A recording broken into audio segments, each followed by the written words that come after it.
É isso, pessoal! O Brasil acabou de vencer o Paraguai por 1-0 e conquistou sua primeira vitória com a seleção sob o comando de Ancelotti. E com direito a gol do Vini Júnior, que estava com muita vontade de marcar. O Ancelotti falou sobre essa vitória, reagiu ao gol do Vini e rasgou elogios ao brasileiro. Fica aí, até o final, para ver em detalhes as palavras do técnico e o momento do gol. E depois, claro, quero saber a sua opinião sobre tudo isso. Pessoal, que vitória importante da seleção sobre o Paraguai! Além de garantir a classificação nessas eliminatórias, o que, claro, todos já esperavam, ainda mais com mais vagas disponíveis nesta Copa. Também marcou a primeira vitória do Ancelotti no comando da seleção. E, claro, com direito a gol do Vini. Agora se liga no gol do Vini. Marcação tripla no momento, Rafinha briga. Júnior Alonso para trás, Matheus Cunha na linha de fundo, cruzamento, olha o gol! Gol! Pra gente dizer que foi uma partida maravilhosa da seleção brasileira. Nossa, que maravilha, tô encantado. Agora, hoje deu pra torcer pela seleção brasileira. Hoje deu pra você não ficar com sono vendo o jogo da seleção brasileira, porque criou algumas chances. Jogadores de destaque chamaram a responsabilidade, tá? O Matheus Cunha, na minha opinião, aproveitou muito bem a chance que ele teve e foi um Brasil que criou mais jogadas do que o normal. Se eu achei maravilhoso, não achei maravilhoso o jogo da seleção brasileira. Agora, a gente tem que citar aqui, porque quando tem que criticar, a gente critica. Evolução na seleção brasileira é algo muito pertinente e natural da chegada de um novo treinador, ainda mais quando o treinador é grande e gigante como o Carlo Ancelotti. Então vejo vontade, vejo entusiasmo, vejo essa questão do ambiente da seleção brasileira. Você vê que está num outro nível, num outro patamar, num outro gás. Agora, dentro de campo, ainda acho uma seleção bem comida de hospital, viu, pilhado? Bem sem graça, bem insossa, bem sem sal. Acho que no primeiro jogo contra o Equador houve mérito do Ancelotti ao mostrar que ia arrumar primeiro ali atrás a cozinha, dentro da escola italiana. Foi um time equilibrado, embora ofensivamente tenha sido ridículo contra os equatorianos jogando lá em Guayaquil. E no jogo de hoje, o que mais me chamou a atenção foi justamente essa mobilidade, essa não preservação de posição, principalmente dos jogadores da frente. Agora se liga nas palavras do Ancelotti. La primera parte, el equipo ha jugado bien con balón, ha controlado bien el partido. Obviamente hemos sufrido un poco porque Paraguay es un equipo sólido. Hemos bajado un ritmo un poco en la segunda parte, pero en general el partido ha sido muy completo, muy bueno. Estamos muy contentos por la calificación, por el partido. Obviamente tenemos que trabajar, tenemos un año de tiempo para hacerlo bien. Era muy importante cerrar la calificación con estos dos partidos, lo hemos hecho con una buena actuación. Creo que la torcida está contenta de la actuación. Quiero agradecer a la torcida por el recibimiento que me ha hecho. Salimos muy contentos a mirar adelante. Enfrente con Martinelli. Martinelli se cambió la posición con Vini. Cunha nos ayuda mucho en la salida de balón, el control del juego. No es un delantero que fija mucho los centrales, pero un delantero que se mueve muy bien. Creo que enfrente lo han hecho muy bien. Cunha, Martinelli, Rafinha. El equipo ha combinado bien.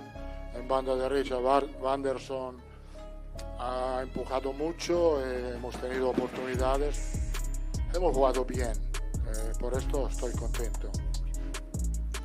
Termina de uma maneira boa na pontuação. Acho que era o planejado ali, um ponto fora e uma vitória em casa.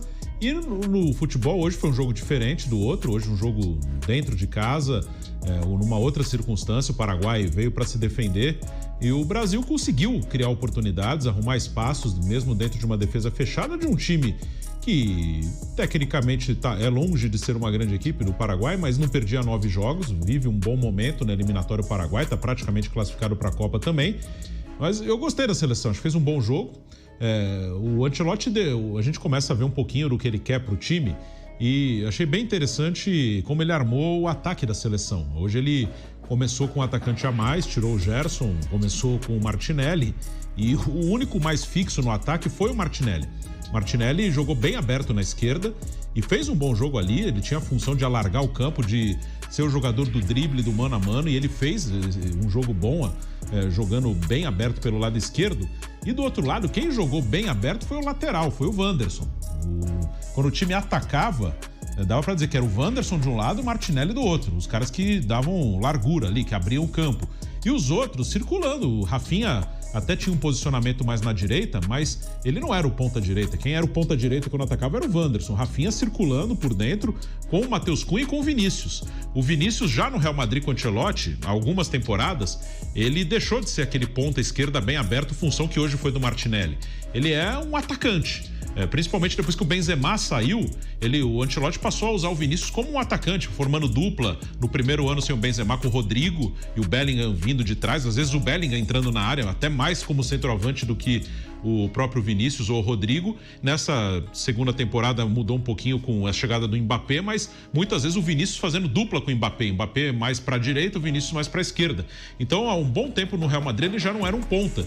E se o Ancelotti quer ter um cara que alarga o campo, não vai ser o Vinícius, vai ser o Martinelli, por exemplo. E o Vinícius vai ter essa liberdade de jogar por dentro. E acho que foi bom pro Vinícius ter como companheiro de ataque um cara que não é um 9 fixo. Matheus Cunha é um jogador que circula mesmo. Até no Wolverhampton, ele joga junto com um 9, ele joga atrás de um centroavante. Agora vai jogar no Manchester United na próxima temporada. E o Matheus também não é um pivô, não é um cara de área. É um cara que circula e que tem muita qualidade. É um jogador técnico. Então eu gostei. Acho que a ideia de ter um atacante de um lado, um lateral apoiando do outro e ter 3 jogadores circulando ali por dentro foi boa. Acho que para criar, para tentar confundir a defesa do adversário, acho que é uma boa ideia para começar a partir daí uma formação de time, uma ideia de time. Foi positivo. Até o Brasil, para mim, merecia um golzinho mais. Acho que um 2-0 seria mais justo pelo que foi o jogo. Não foi jogo só para 1-0, não. Que aí, quem não viu o jogo pode ter a impressão, foi um jogo ali difícil, que o Brasil quase não criou e arrumou um gol. Não foi isso, não. O Brasil foi melhor o tempo inteiro. Poderia ter feito mais gols. Esse foi um problema, né? Tinha que ter feito mais gols, já que ficou um jogo aberto até o final, porque bastava uma bola do Paraguai. Mas o Brasil jogou para fazer mais gols. Foi uma boa partida da seleção. Perspectivas que a gente tinha, o Ancelotti é absolutamente outro patamar, e respeitando todos os outros nomes brasileiros e estrangeiros, não dá para comparar o Ancelotti com qualquer outro candidato à seleção. Gosto muito do Roger, respeito muito o Renato, Jorge Jesus, Abel, mas não dá para comparar com o Ancelotti, como treinador, como pessoa, como conhecimento de causa, como adaptabilidade, como rápidos resultados, não tem como comparar, né? Enfim, então a escolha foi a melhor possível. E aos poucos vai trabalhando. E lembrando que aos poucos dá para ser campeão. O Filipão teve menos de um ano para ser pentacampeão. O Parreira, dos 5 treinadores campeões do mundo, foi quem assumiu com mais tempo. Ele chegou em outubro de 91 para ser campeão em julho de 94, ao lado do Zagallo. No Tri, como eu já falei há pouco, o Zagallo mesmo assume a seleção 16 de março de 70 para ser campeão em 21 de junho, embora tenha ficado com o maior grupo de todos os tempos durante 122 dias, começando ainda com os trabalhos com o João Saldanha. O Aimoré Moreira chega em abril de 61 para ser campeão no final de junho de 62. O Vicente Feola assume em abril de 58 para ganhar a Copa no final de junho de 58. Claro, eram outros tempos, era um outro tempo, né? Inclusive, o treinador ficava muito mais tempo com os jogadores, agora vai ter menos, tem menos datas, embora tenhamos muitos jogos de data FIFA, amistosos também. Mas, agora, eu quero saber a sua opinião sobre tudo isso. Você acha mesmo que a seleção vai começar a jogar bem e que o Ancelotti vai conseguir organizar o Brasil? Ou acha que vai continuar mais do mesmo? Comenta aqui embaixo e vamos discutir.